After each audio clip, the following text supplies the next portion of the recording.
Buenos días. Pues yo sigo predicando en el ministerio de Ignitum por las tardes, así que hoy nos toca una predicación que es parecida. Vamos a seguir con el tema del Sermón del Monte, donde estamos en ese otro ministerio.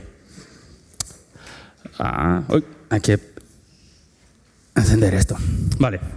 Pues nuestros hijos, los niños, tienen experiencias con los adultos que son distintos.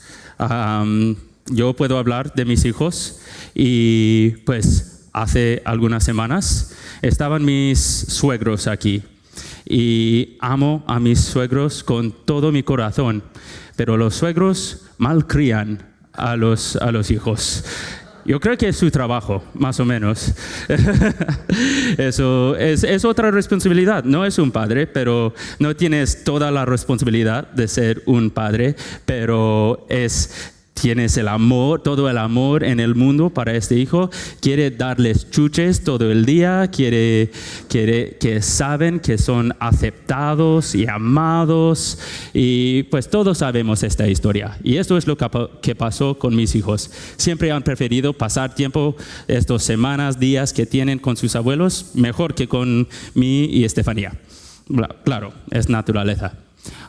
Pero otra experiencia que tienen nuestros hijos y también tienen mis hijos es con adultos estrictos, adultos que demandan perfección. Quizás sea un profesor, profesora ahí en el colegio que es muy estricto, que tiene normas encima de normas y siempre parece enfadado por alguna razón y está ahí como encima de los niños para pillarles cuando lo hacen algo mal y para castigarles. Y eso pasa también en los colegios o en otros ámbitos.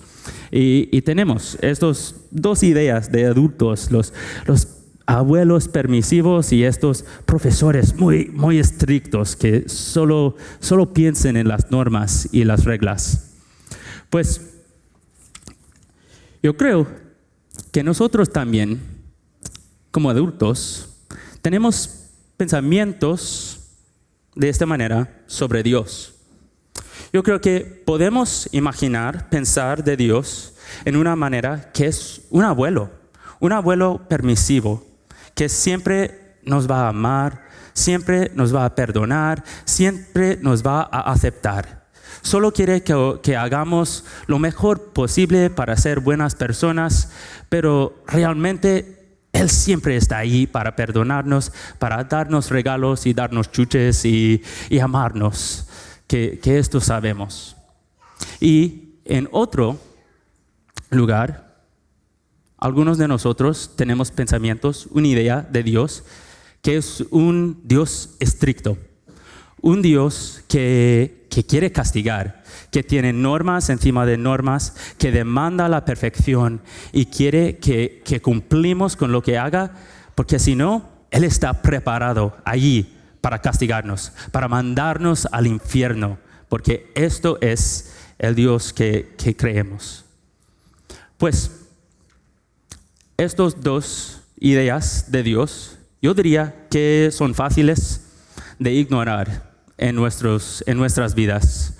Un Dios que es como un abuelo, que podríamos decir que llegamos a estas conclusiones más pensando en una idea de Jesús del Nuevo Testamento, una idea así, que podemos decir que, pues, yo puedo ignorar a este Dios porque realmente no importa lo que hago por mi parte, porque Dios siempre va a estar allí para amarme. Así que yo puedo vivir mi vida como quiera. En otro lado, podemos ignorar a Dios. Yo diría que esto puede ser más común, que es muy estricto, que demanda la perfección, porque si somos honestos, sabemos que no somos perfectos, que hemos fallado en nuestras vidas, ya merecemos este castigo de este Dios. Así que, ¿por qué intentar hacer mejor? ¿Por qué acercarme a Dios si solo va a ser enfadado conmigo? Así que mejor, más fácil, vivir la vida como quiera, pasarlo bien en esta vida y esperar que este Dios realmente no existe. Pero estamos aquí en una iglesia. Creo que creemos en Dios. Así que, ¿qué de estos dos dioses es el verdadero? ¿El Dios de amor o el Dios de justicia? ¿El Dios de perdón y gracia o el Dios que perdona? Pues perdona, lo he dicho mal, pero ¿sabéis lo que digo? Pues para encontrar la verdad, para encontrar la respuesta, vamos a ir a este Sermón del Monte, donde Jesús está hablando con sus seguidores ese día. Vamos a Mateo capítulo 5, versículo 17. Y aquí encontramos Jesús hablando con sus discípulos que tenían este mismo duda. ¿Por qué estás aquí, Jesús? ¿Estás aquí como el Dios del Antiguo Testamento o estás haciendo algo distinto, completamente distinto que Él? Y Jesús dice, no penséis que he venido para abrogar la ley o los profetas. No, no he venido para abrogar, sino para cumplir. Porque de cierto os digo que hasta que pasen el cielo y la tierra, ni una jota, ni una tilde pasará de la ley, hasta que todo se haya cumplido. De manera que cualquiera que quebrante uno de estos mandamientos muy pequeños y así enseñe a los hombres, muy pequeño será llamado en el reino de los cielos.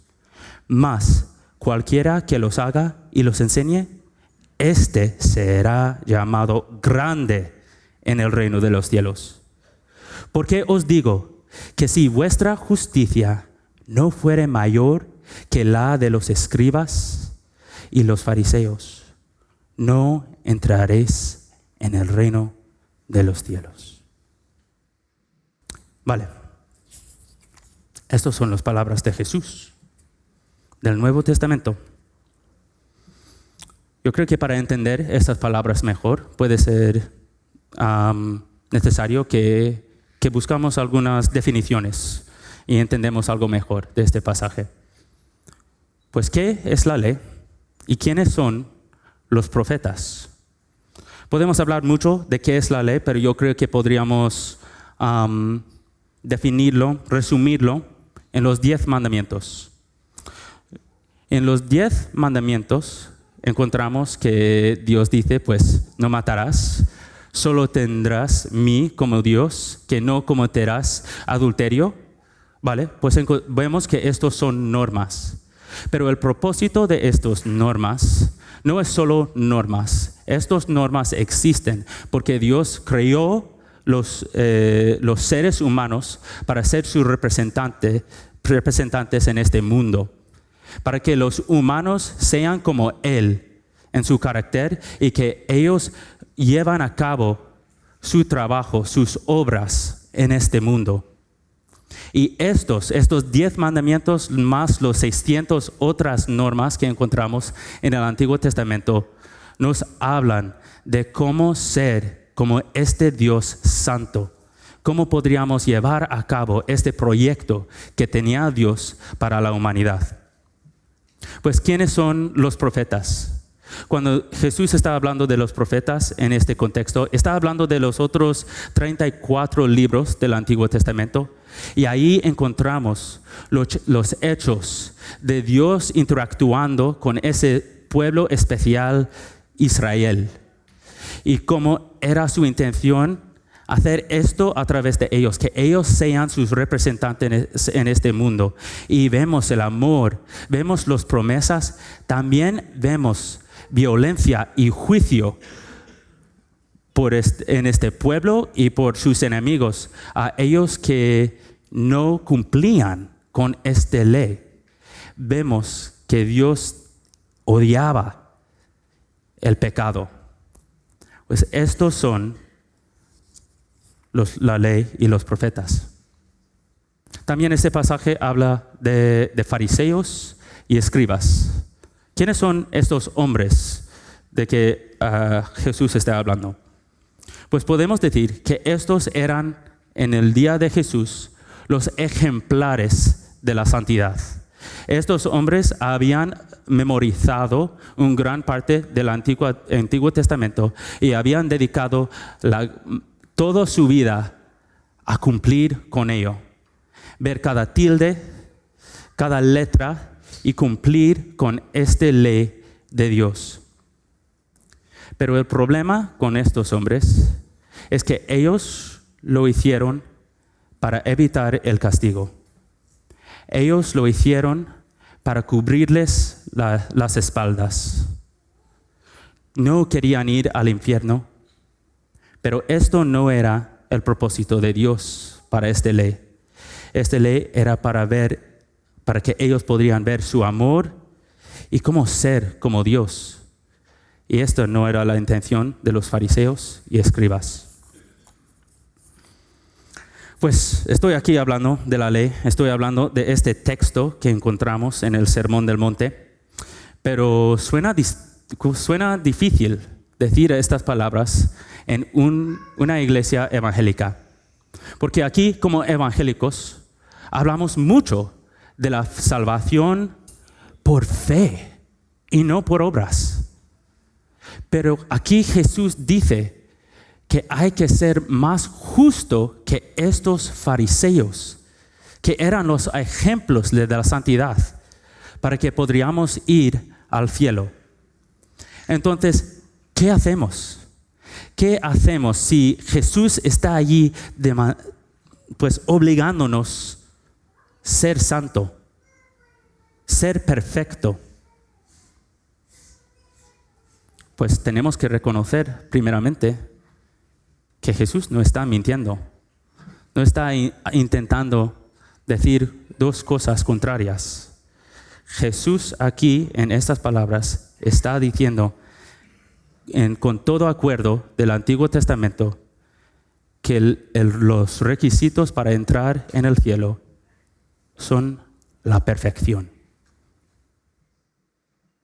Pero ¿qué esperanza hay si tú y yo tenemos que ser perfectos para conseguir esta vida eterna? La única respuesta es esto. Es la cruz de Jesús. Porque Jesús vino y lo vivió esa vida perfecta. Jesús era perfecto a 100%.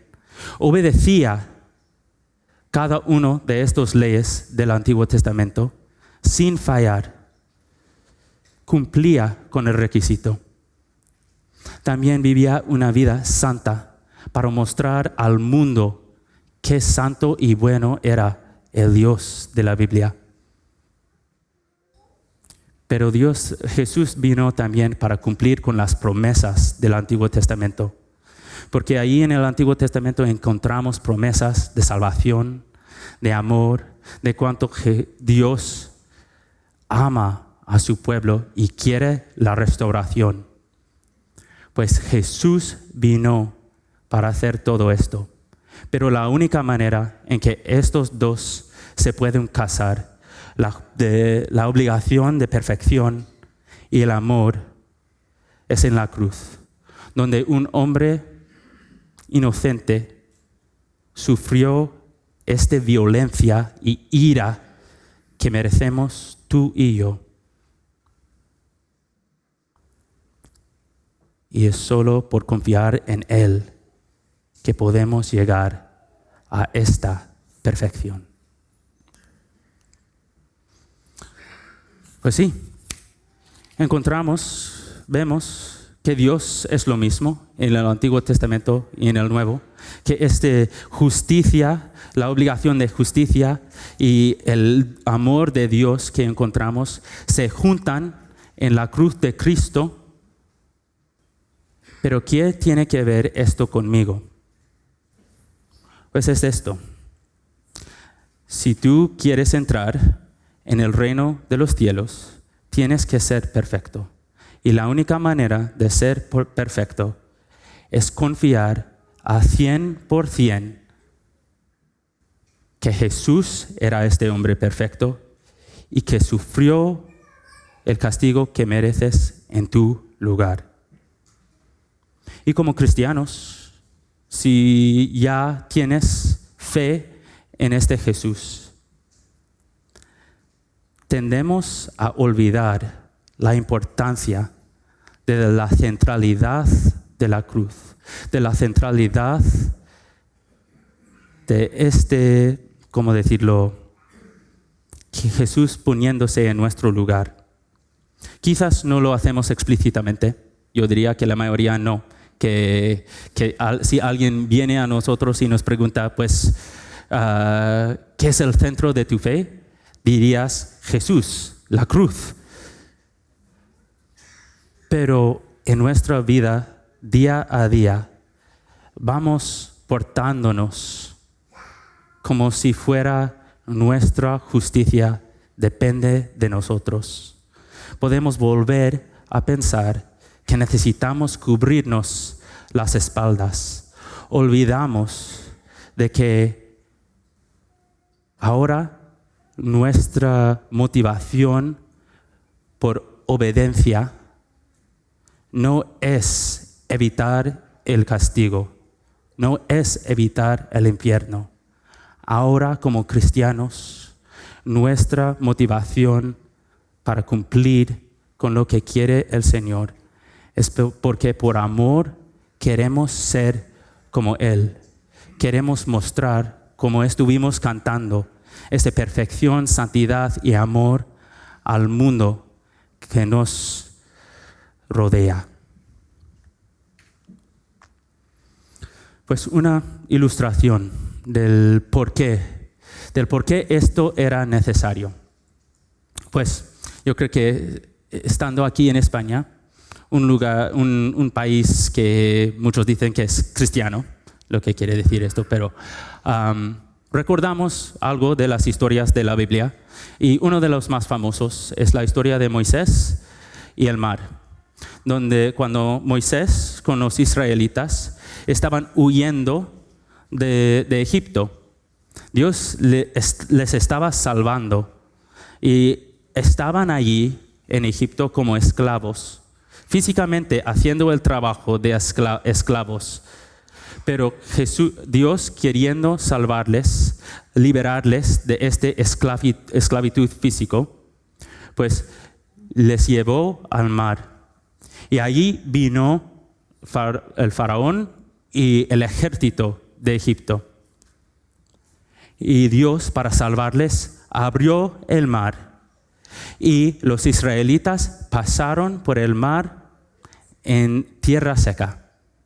Luego, cuando los egipcios estaban persiguiéndoles, Dios cerró el mar y destruyó todos los enemigos físicos de estos israelitas. Ahora su pueblo era libre de adorar a Dios, de ser como Él.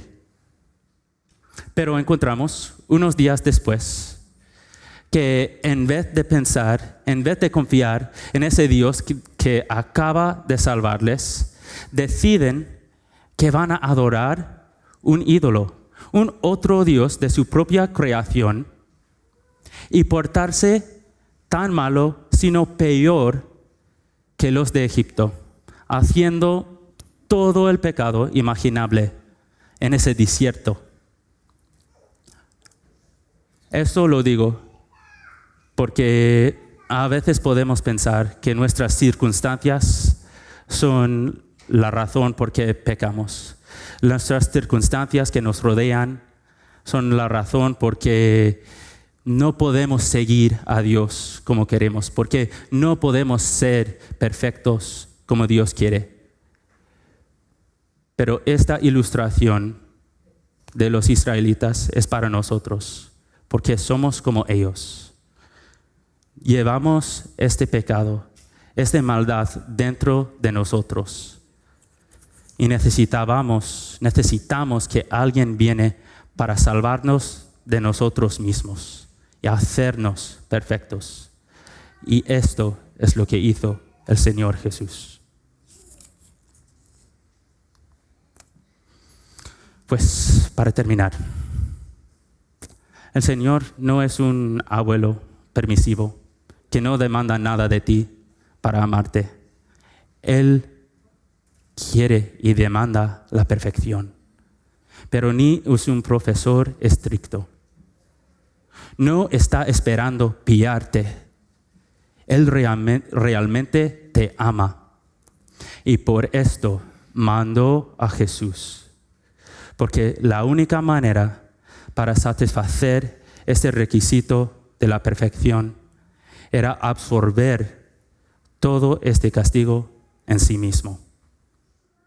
Y este Dios, que no es un abuelo ni un Dios estricto, ese Dios es más difícil ignorar. Tienes que hacer una decisión si vas a dedicar tu vida a Él o correr de Él. Pues sí, quizás tienes alguna duda, quizás lo que digo hoy no he explicado bien, quizás tienes alguna pregunta sobre esta predicación, esta palabra, este pasaje que encontramos en Mateo 5, pues yo estoy disponible y yo creo que cualquier cristiano maduro en esta sala también está preparado para contestar a cualquier pregunta o duda que tienes. Y ahora oramos. Señor, gracias por esta mañana. Gracias por ese texto. Gracias que eres un Dios perfecto y que demandas la perfección, porque queremos ser en esta eternidad donde realmente no hay nada de maldad en este reino de los cielos, Señor. Pero más que nada, gracias por Jesús, que cumplió con todos estos requisitos, que cumplió con las promesas y que nos salvó.